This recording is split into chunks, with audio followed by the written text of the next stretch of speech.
hashtag we are ready to take a great leap, and I am honored to introduce our keynote speaker for today, Pennsylvania's Secretary of Education, Pedro Rivera.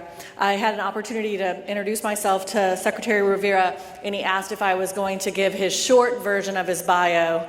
I know I will not do justice to the extensive experience he has, but please bear with me, I don't want to miss anything. Secretary Rivera was appointed by the Secretary of Education by the Governor, Tom Wolf, and confirmed unanimously by the State Senate in 2015.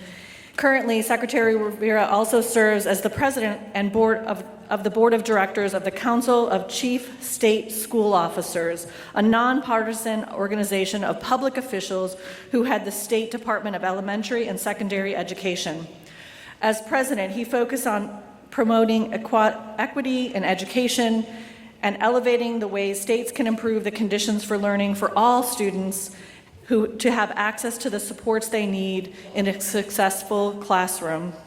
Secretary Rivera brings an extensive experience in public education to the leadership roles he has. Prior to his appointment to the cabinet, he served as superintendent of the schools of Lancaster, Pennsylvania. Additionally, he was a classroom teacher, assistant principal, executive director for the School District of Philadelphia, as well as a staff member of the Philadelphia Federation of Teachers. In September of 2014, he was honored by the White House as a champion for change for his efforts in transforming urban education with his holistic approach to student success, and one of the 10 recipients nationwide to receive this prestigious honor.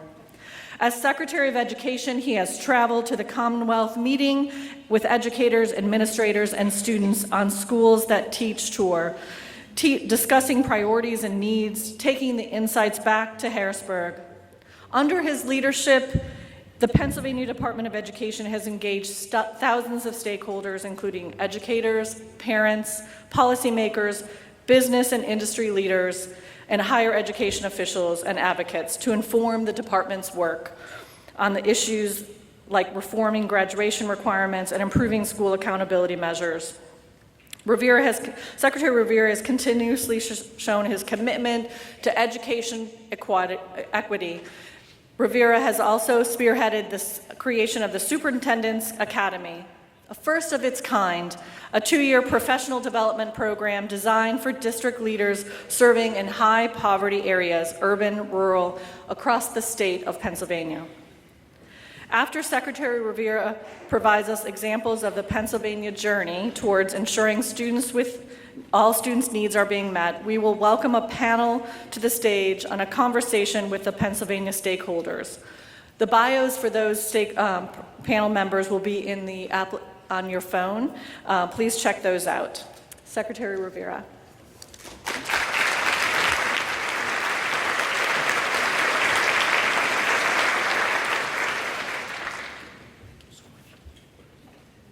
Boy, that was my short bio. Can you imagine? The other one's a book. So let me start off with a good morning. Good morning, everyone.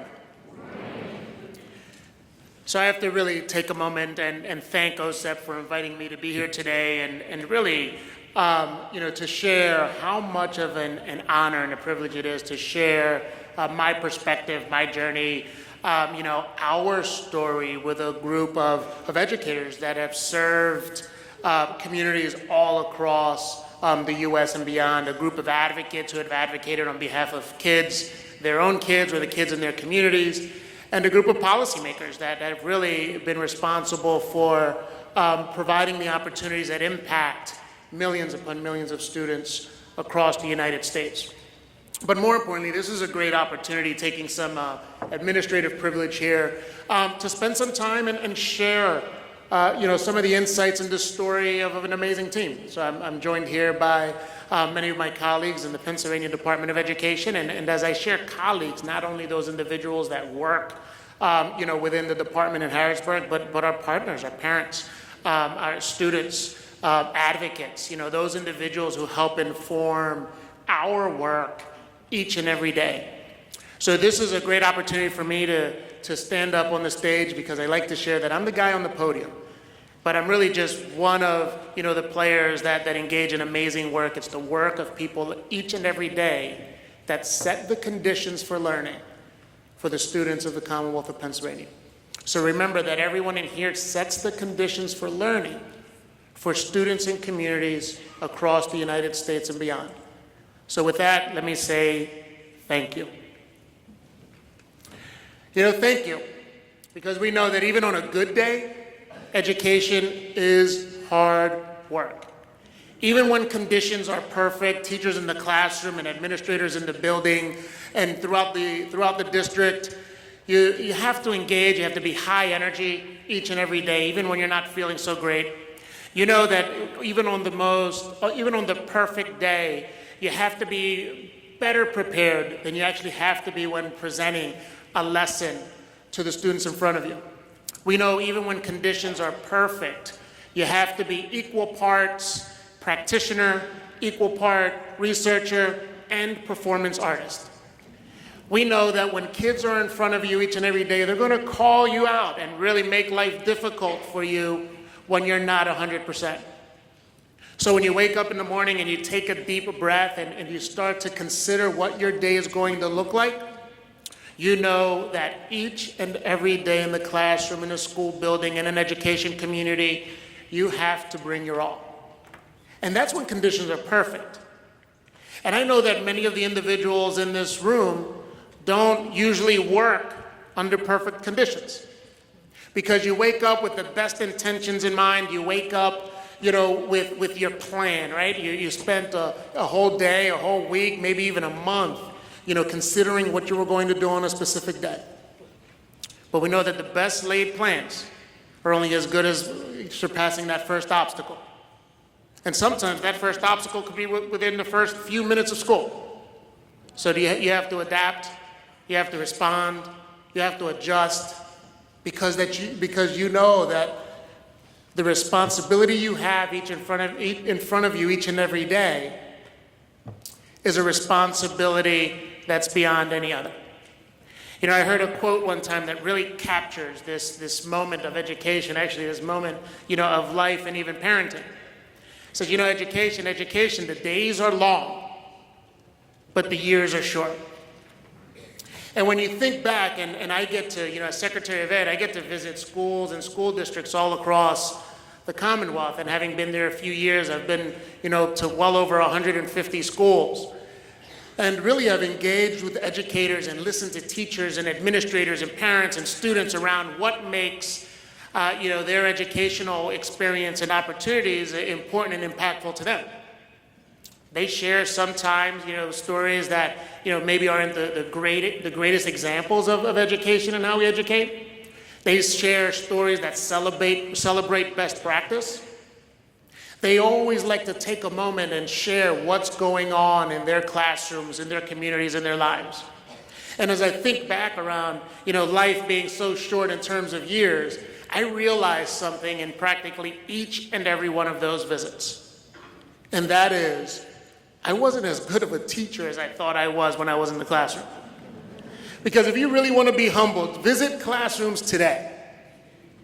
Visit a teacher today who is just utilizing technology in a way you couldn't even imagine, quite frankly, in a way that didn't exist when many of us were in the classroom.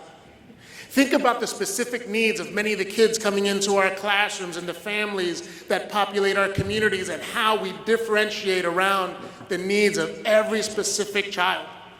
Think about the conditions that many of us work in some of our poorest communities, or communities that sometimes don't always value the impact of the work that we do each and every day. And yet, they show up each and every day and serve, and they innovate, and they change the landscape for the students in front of them. Quite often I'm thought, especially when I visit classrooms for students with special needs, or students who are in need of accommodations, or classrooms that serve some of our most vulnerable communities, and I always think back of one of my, the most impactful experiences that I had as an educator. And I remember this student walking into my school. At the time, I was a building administrator, and anyone who's been in the classroom or anyone who's served in a school or a school district knows this student. Cute as a button, big, wide eyes, a smile that could melt your heart. But it only took one incident to kind of trigger that student to be in contrast of everything you saw on that first day. And I remember this student vividly. I remember at first thinking, oh my goodness, what the heck did I just get myself into? But I also remember calling in his parents, calling in his mother, and having conversations with his teachers and systems of support, and incident after incident, day after day, week after week, month after month, creating and tweaking and revising and editing a plan that would ultimately help this student be successful in school. I remember one day thinking I got it, and another incident showing me I had no idea what the heck I was thinking about the week before. I remember getting a call on my walkie-talkie and having to take a deep breath and responding to an incident. I remember looking into the eyes of an amazing little kid and wondering, so how is it that so much could be pent up into that little body? But I remember experiencing the transition. To this day, I remember the transition of how working together as school and a family community can create a plan and a program that not only had a positive impact on that student in school, but that student at home and in his community. I remember my second year with him. I was transitioning out from being an elementary school principal in Philadelphia to central office. It was about that time they shared with me, you already said no 2 times. If you say no the 3rd time to a central office job, they're never going to call you again. And so begrudgingly, I left my school. And on that last week of school, the student and his mother came to visit me, and they had a card and a gift. So he, being excited about the gift, he said, open the gift, Mr. Rivera, you got to see what we got you. And so I tore open the gift, and it was a CD of classical music. Because I told my mom, you love this kind of music. You love classical music. I didn't have the heart to tell him I'm not a really big fan of classical music. But he thought I loved classical music because whenever I got a call over the walkie-talkie and they asked me to respond, I stuck a classical music tape in my CD in my player because I knew he was going to be coming back with me to my office. And so when he walked into the soothing sounds of classical music. I mean, it was all about the environment. He had his own seat, he had a basket of books, and I played classical music in the classrooms. The second gift in there were frog stickers. And again, he was so excited about the frog sticker. And it's funny because as I remember the whole sleeve of frog stickers, like 2 or 3 of the stickers were missing. He just couldn't help himself, so he took some of my stickers. And he said, because I know how much you like frogs. Now that one caught me off guard, a bit, like frogs, and then it hit me. See, one of the other strategies I had as an administrator, I had a fish tank in my office. And I'd stock fish, but I also had these little frogs that would swim to the top of the tank and then just let themselves fall. And pretty much all day, they'd swim up and let themselves fall. So whenever he'd come to my office, he'd experience the sounds of classical music, but he'd stare at the fish tank and just watch the fish swim side to side and the frogs swim up and fall down. And eventually these strategies served to really de-escalate him and to get him into a space where he was ready to go back to class, to lunch, to the schoolyard, many times to go home. And that was a great feeling because it was about the little things, right? You don't know if your students realize or recognize the conditions that you're trying to set for them in your office or in their classrooms. You don't always realize if teachers understand the conditions you're trying to set for them in the school building and beyond. But here, after a couple of years, I realized that this student got it, understood. He felt the detail.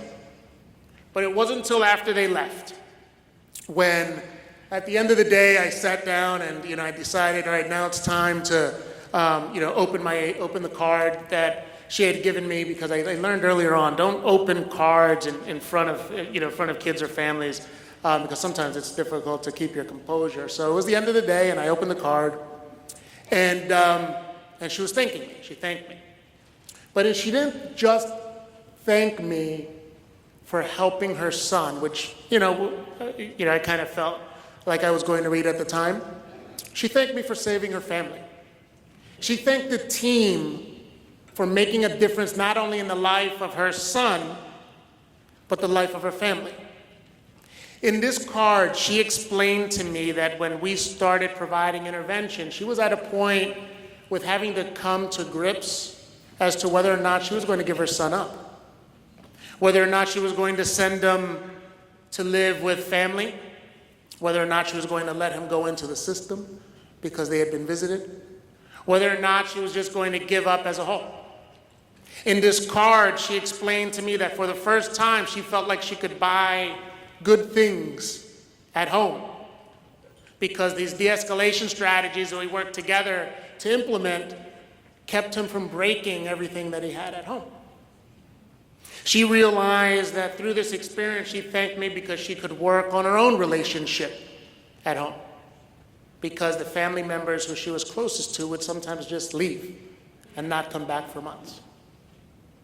So that was a reminder to me that as an educator, we engage in work and strategies and intervention and enrichment. We put plans in place to better serve and support the students in our care, in our classrooms, in our programs, in our buildings, in our communities. But those strategies for so many of our communities mean so much more. And when we involve families and communities in these experiences, they not only become partners, but they become activists, they become advocates, they become our voice, they become our family. And not only do they make a difference in our lives, but we are put in positions where we can make a difference in their lives. I'm sure many of you in this room have very similar stories. As I look around the room, you can see Ned's heads nod. You'll always remember that student. I think back, that experience for me was, almost a little over 15 years now. But I will always remember this student, and I'll always remember his name. And not because in Spanish we call them mi tocayo, which means it's someone else who has the same name as you. But this kid was great because his name was Pedro Rivera. And so, the first day, here's this cute little kid as a button, same name as I had. I thought it was going to be the most amazing experience. On day one, or the first incident, I didn't think it was so great of an experience, but I can tell you, by the end of our relationship, he absolutely changed my life, changed my perspective, and not only made me a better educator, but many years later, helped to make me a better parent. So it's a reminder to me of why, through the lens of equity, each and every person in this room, one way or another, our most important role is to set conditions for learning. Set conditions for learning through the lens of equity to ensure that all students, regardless of socioeconomic standing, regardless of race, regardless of ethnicity, regardless of gender identity, or their need, is entitled a high-quality education and opportunity. Everyone in this room, absolutely.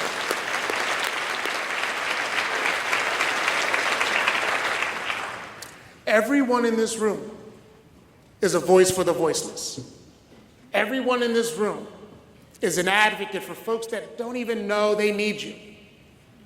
Everyone in this room can set the condition for those around them and those who are entrusted to our care. Now, I can share with you, as I share with my team, and they can attest to this. In Pennsylvania, we have absolutely been the beneficiary of champions like yourself. See, we learned early on that policy is just policy. But if you can engage and ensure that good policy informs practice, and practitioners establish and build best practice and good strategies around our policies, we do a much better job of building sustainability. See, I've been in my position now going on 5 years, and I will tell you, having been a superintendent and then giving this opportunity to be the Secretary of Education, I was a little naive.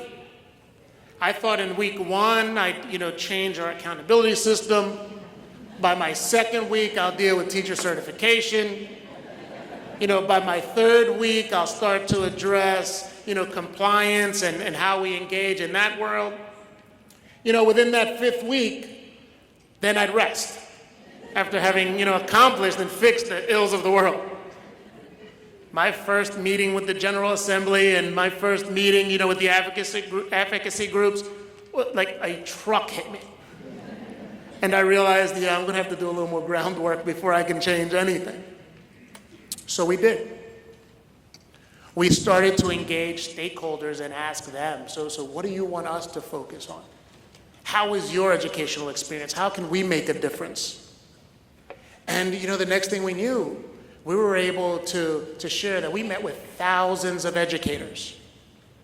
And those educators informed our decisions. And guess what? When I walked into classrooms, the policies that we've instituted are actually seen through the instructional practice. Teachers can tell me how an actual policy impacted their practice as an educator. Principals can cite some of our policies better to me than I can even cite the policies to them. Quite often it's embarrassing. They'll say, hey, I'm looking at House Bill 2384. And I said, look, I have to be honest with you. Tell me what that House bill is because I haven't memorized all the numbers. But they know what we're doing in the Commonwealth because they're actively engaged and involved.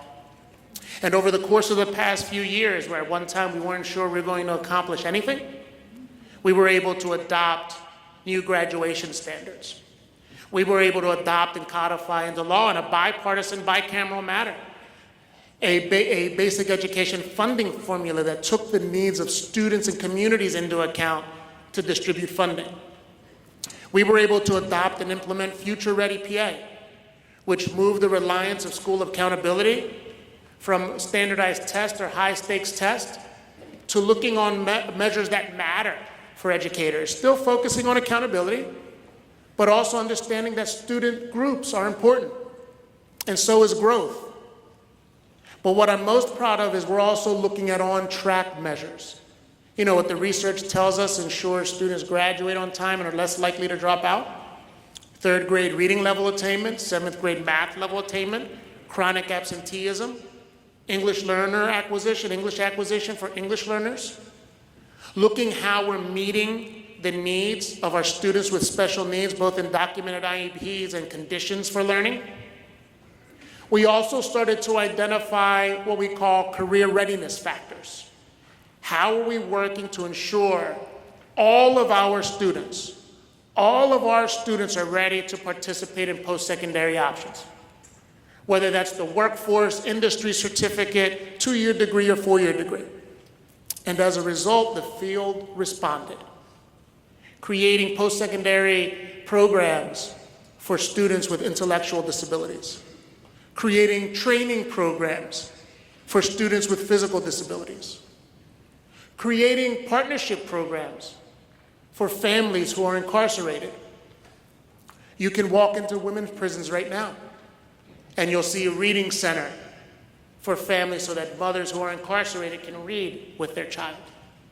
You can read about our family engagement initiatives by pushing opportunities like community schools and providing mental health and physical health services in schools. You can look at our parent pathway models where we work with the Department of Human Services to provide wraparound services for single parents to achieve a post-secondary diploma. Because we realize that only by creating a system of support and creating a community that best serves our learner can we be successful.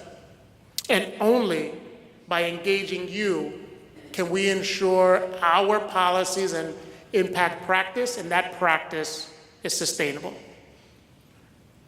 So I shared a lot, but I want to kind of bring this all together by saying again, thank you for all that you do on behalf of our students in education and policy and advocacy and sustainability. This work of education is hard work.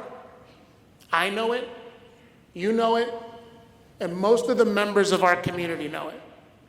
But we know that the return on investment is immeasurable. You can never start to imagine what the return is going to be a day, a week, a month, or years later. So I know that it's my job as Secretary of Education, as a leader in the state and across the country, to remind you how important your work is, how much we appreciate all that you do each and every day. It's my work to be your loudest cheerleader, but it's your job to remind us how important you are and the communities we serve are. It's your job to take a deep breath each and every day and not always be the humble servant, but be the champion for education and educators.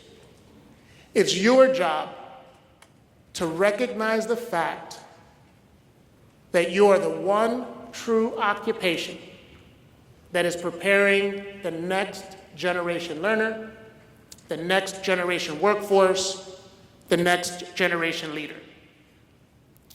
I'll end this by sharing with you a quote that was shared with me by a student teacher who's now teaching.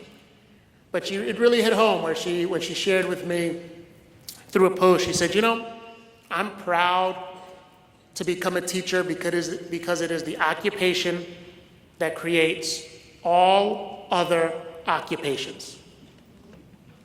And sometimes we look back in our years, we look back at those who are not as experienced as we are, to be reminded how important the work we do each and every day is. So thank you, and enjoy the rest of today's conference.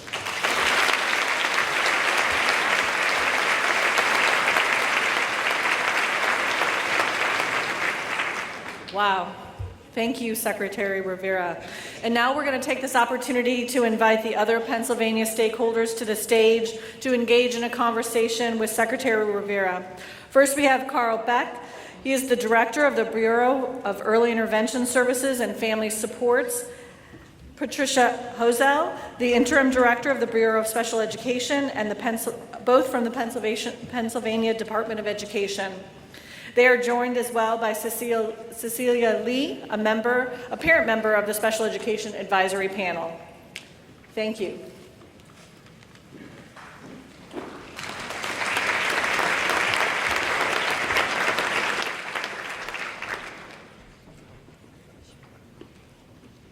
All right, good morning.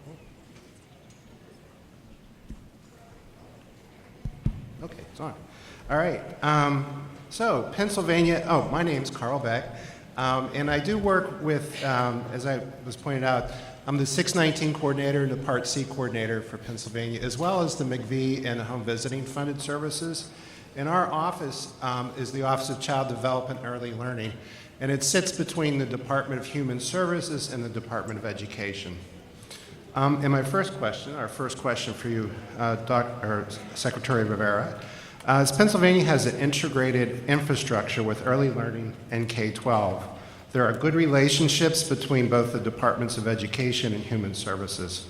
So why is this important, and what benefits have you seen? It's a great question, Carl, and I appreciate you.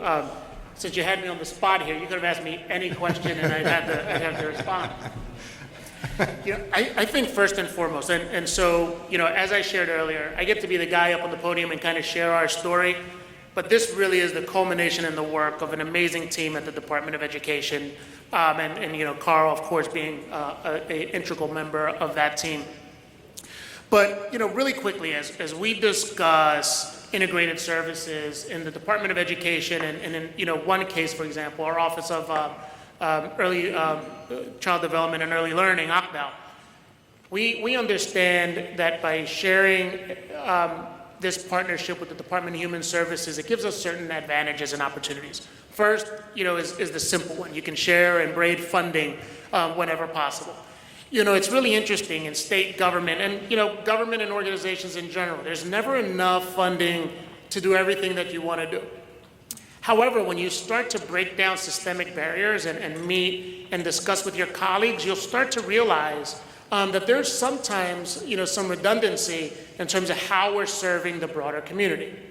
So by engaging in integrated, leadership opportunities, first at the highest level. So as a secretary, I meet with many other agency secretaries practically monthly. So for example, in this case, the Department of Human Services Secretary, myself, Teresa Miller, we meet every month, whether we have anything to say to each other or not. We make it a point to keep that meeting, and sometimes it's just how kids doing. And other times it's about much more, robust, conversations. And so we do that with many of our agencies. So first, an integrated approach around, I don't want to call it braided funding because that is a technical term, but meeting both of our core values and our mission whenever our constituencies are the same, and working together to address those needs. So in our case, where they support early learning and child development opportunities, and we have a focus on pre-K through higher ed continuum, why not start to engage in conversations around kindergarten readiness through our early learning programs, whether it's childcare, traditional pre-K Head Start, whether it's early intervention programs, whether it's how we engage families, because we know that families like to engage in their child's education earlier on. So what strategies can we ensure that continuum and those opportunities continue to exist? Whether it's looking at what the potential outcome and resources in addressing issues of child development, or even meeting the social emotional needs of students are, and how we can continue to work together both programmatically and in terms of funding to better serve our communities. One more for me. Pennsylvania has invested in efforts to address social emotional learning. So what benefits have you seen with that investment? I think there's been a really a positive benefit with first and foremost us being unapologetic advocates for understanding the need to serve the whole child. I think traditionally, especially in state departments of education, some of you may still be on this continuum. Some of you have transitioned much more quickly than we have. But what we started to realize is throughout history and often, state departments of ed were extremely compliance-driven, right? And so you came to work every day, you looked at your checklist, and you said, I had to make sure we received these forms, or folks did, this in triplicate, and, here's kind of what we do. And, I can tell you, I think part of it, having been an educator, being in the classroom, and then being at a school, and being, in central office, and this kind of goes, I guess everyone's heard it, one of the biggest fears was when you got a call from your state department of anything, education or anything. And, so one of the things that we started doing with the team is just kind of, making those warm calls and saying, hey, we're from PDE, we're from OCDL, we're from, PD is the Pennsylvania Department of Education. I'm sure you're going to hear 8,000 acronyms over the course of the next few days. So know when I say PD, it's our education department. What do you need? Or I'm here to help. The scariest sound when you first hear that and you're a practitioner, when the state calls and say, we're from the state and we're here to help, you start to look around the room, look under your desk, and ask yourself, what the heck did I do to get on their radar? When we started moving away from compliance, to looking at meeting the needs of the whole child, or holistically focusing on education, it provided us an opportunity to invest in good, high-quality programs, like PBIS, looking at school-wide behavioral support programs earlier on. It allowed us to better integrate, psychological and social-emotional services, to the educational environment. It allowed us to think about our relationship with parents and the community differently. Our relationship moved away from, hey, make sure you register your child by, August 1st, of the year, to, let's discuss how we can better be partners in this space and better serve. And then that relationship that evolved has really impacted the work that we do as a State Department and the policies that we champion and advocate for. So, first, by focusing on the holistic child, it allowed us to build better, stronger communities of practice, but also better informed our work around how we can better serve students in our schools. Good morning. My name is Cecilia Lee, and I currently serve as one of the co-chairs for the State Interagency Coordinating Council in Pennsylvania. And I'm also a member of the Special Education Advisory Panel, as well as Early Learning Council. But my most important role is being a mom to my two kids, Isabel and Alex. As any parents, caregivers, and guardians would agree, family engagement and family voice should be some of the most important factors when it comes to planning for our children's education. So, Secretary Rivera, my first question to you is, what have you done to ensure that parents, caregivers, and guardians are fully engaged partners in improving education in Pennsylvania? So first, of course, I have to take a moment and thank you, Cecilia, for all the work that you do, not only on advocating on behalf of your own students, or your own kids, Alex and Isabel, but also reminding us around, as I discussed, looking through the lens of equity means, equity is not just a box for us. It's whenever we make a decision, we have to take into account how it impacts all learners. And I gave you the whole list earlier in my speech. And so you are a great advocate.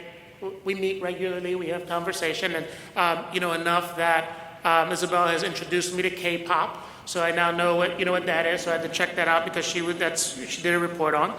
And Alex stops by and eats all of our pretzels, which we absolutely love to just feed them and engage.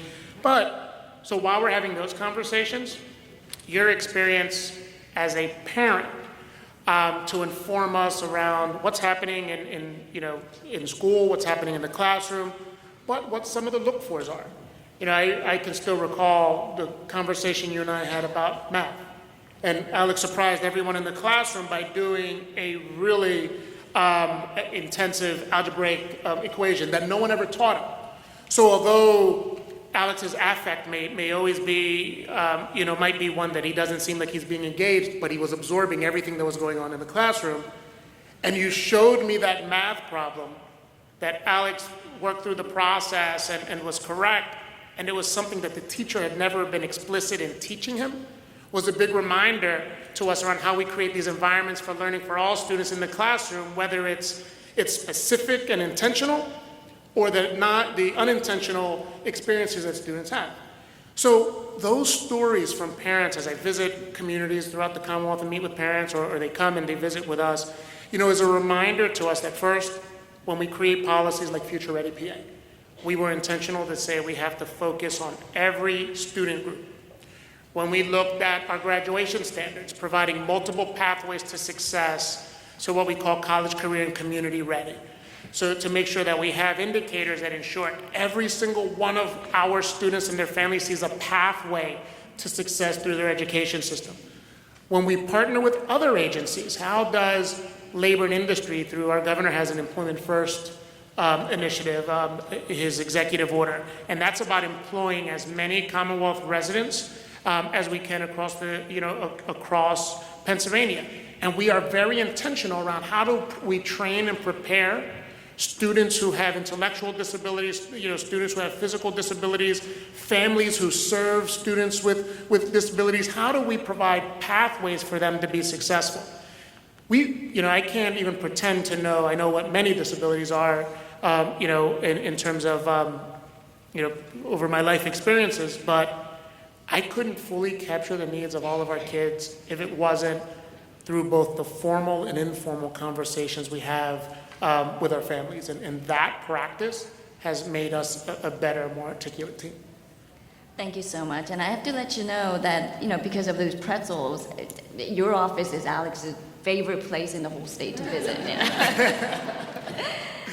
All right, so my second question to you is, in your role as the Secretary of Education in Pennsylvania, you have prioritized building and maintaining relationships with a variety of stakeholder groups, especially with parents and students.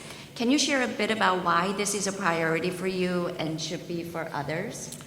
Absolutely. Parents and community members are not only activists and advocates. Parents and community members, when we can be transparent, inform them, but not only around the information, but allowing them to better understand what the implications are for their kids, are our key to sustainability. I can share with you, and I think a great opportunity, I think for especially everyone in the audience. I shared with you, I thought I was going to do so much in my first, month in my position. But I knew we had a really antiquated graduation requirement. I mean, it was focused on this one standardized test, and that was the only way to graduate from high school. So it was either the standardized test or a waiver. And, waivers are great, but there can sometimes be an opportunity to lose and not meet the needs of some of your most vulnerable communities. So we started meeting with the General Assembly around multiple pathways. And almost every member of the General Assembly we met with, bipartisan, bicameral, conservative, liberal-leaning, centric, they got it. They understood the research, they understood the argument, multiple pathways are good, college, career, community ready. Everyone was on board with the concept and the premise and the research. But now we have to try to find a way to introduce it into law. And no one was willing to take that leap to introduce it into law. So a year passed, and it was frustrating. But, halfway into that year, we realized, we have to do a better job of communicating to the field, communicating to educators, leaders, school boards, and communities why we want to push multiple pathways to graduation. And then the magic happened. I got a call on my phone from a member of the General Assembly and said, hey, I was just at a leadership meeting, I was just at a community meeting, and they're beating up on me over these graduation requirements. What do we have to do to quiet these folks up? And then I was able to say, it's funny you should ask.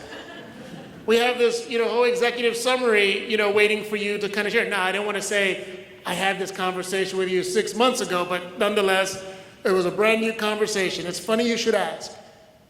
What I had been waiting for a year took 3 months with stakeholder engagement, pushing and informing to change with us at the state level. And this wasn't a political decision. This was about good practice. So those relationships not only inform us how to better implement good policy that impacts practice, reminds us how to the most focus on our kids, especially our most vulnerable students, but it can also build momentum and sustainability through the legislative process. Because at the end of the day, the one constituent we all have, whether you're a member of an administration or you're a member of the General Assembly, whether you belong to a political party or one of the cabinets in office, is that we all serve a constituency, we all serve families, and we all serve communities. And so by you being better engaged and informed, you can help push policies that make sense for kids. Thank you so much. Good morning. I'm Pat Hosella. I'm currently the interim director for the Bureau of Special Education, and Secretary Rivera, thanks for having us here. You briefly alluded to interagency. Can you talk about how Pennsylvania has worked to address students with disabilities to ensure that they have involvement and opportunities post-graduation? Absolutely. Pat, thank you for the question, but more importantly, thank you for rejoining us in the Department of Ed for a little while. I don't know if anyone's ever seen The Godfather. Maybe I'm dating myself, but there's a scene where he says, I keep trying to leave and they keep sucking me back in. That's Pat at the Department of Education in Pennsylvania.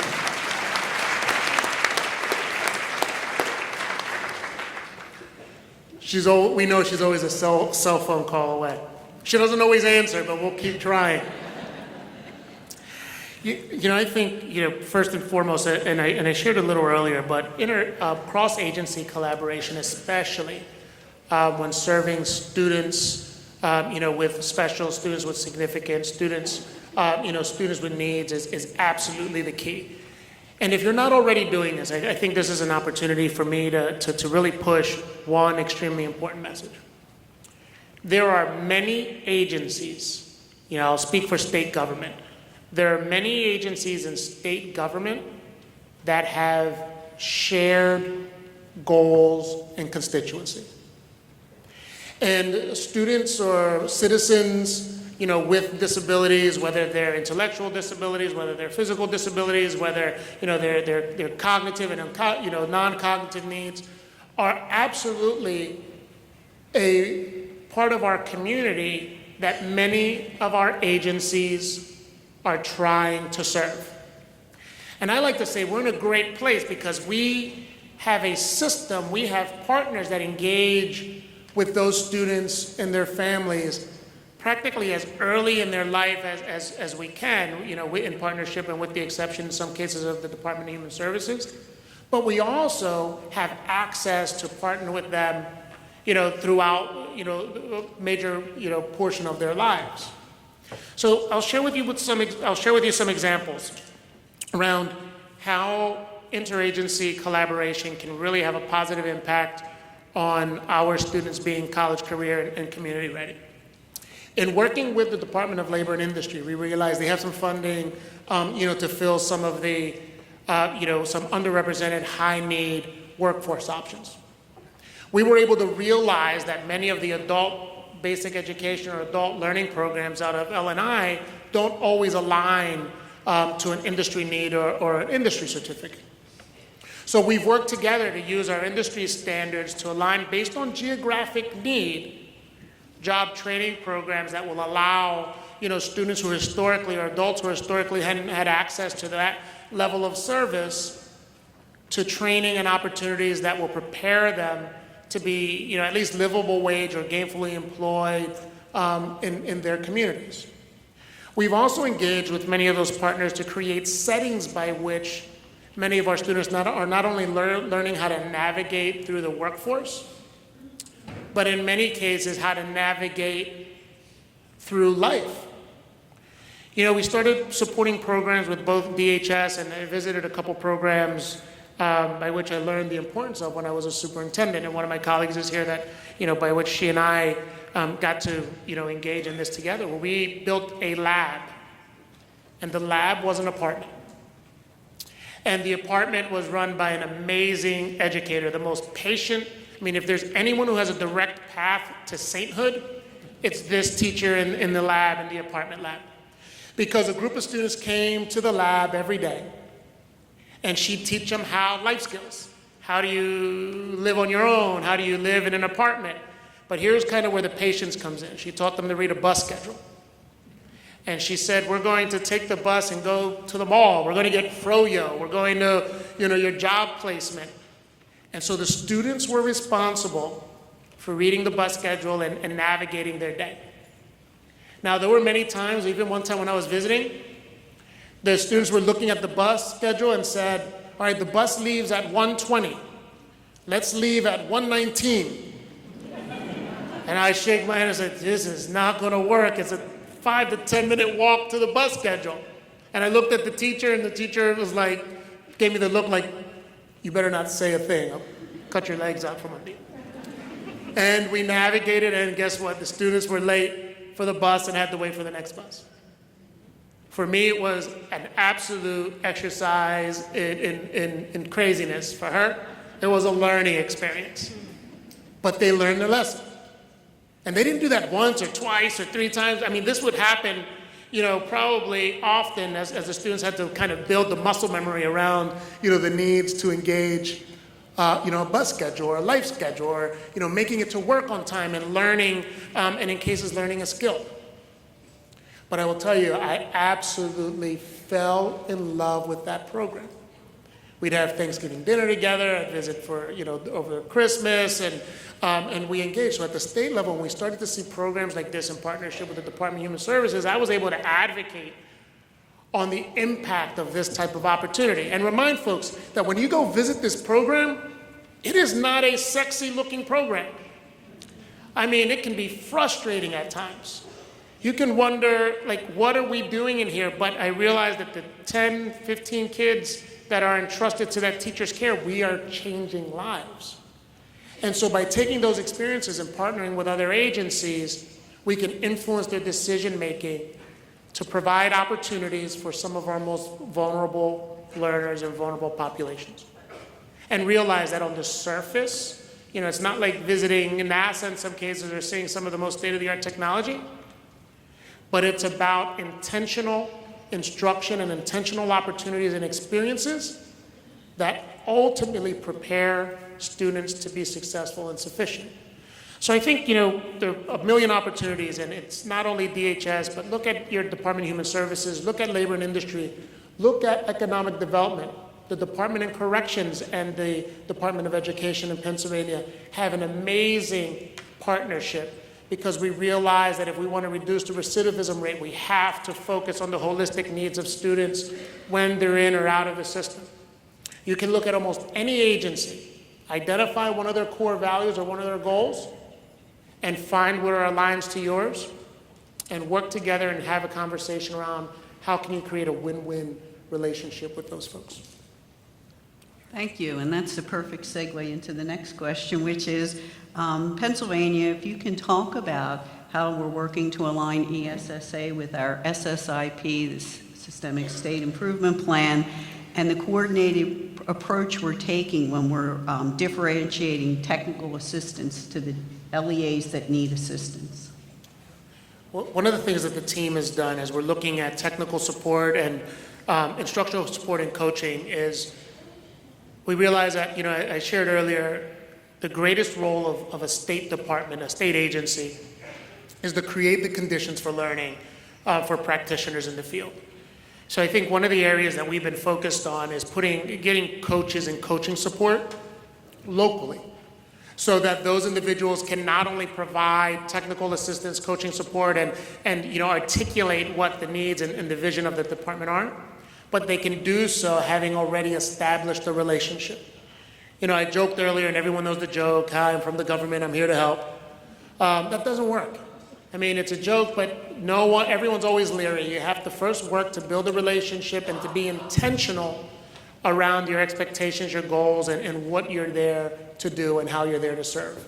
So through our coaching model and how we utilize many of those supports and services, and by providing that in a geographic, friendly, and intentional way, we have been able to provide that technical assistance and coaching by first building relationships and being explicit around our goals, and in this case, future ready, or even some of our more nuanced goals around meeting the needs of students. And then work to articulate those goals, build a relationship, and then provide that technical assistance that makes the difference in the classroom. So I know we're coming up probably on that time, but thank you.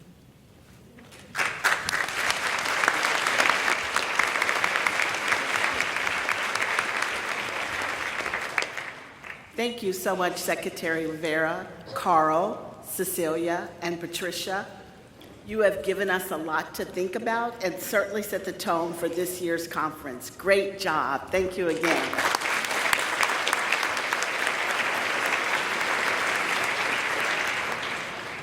A few reminders. Please remember the poster sessions this afternoon, as well as the listening session opportunities this evening. If you need assistance at any point during the conference, please stop by the registration desk. The next session begins at 10:45, and we have a few extra minutes before the session for some networking, so please enjoy this extra networking time. Have a wonderful day, and we'll see you back here tomorrow morning at 9 a.m. Have a great conference.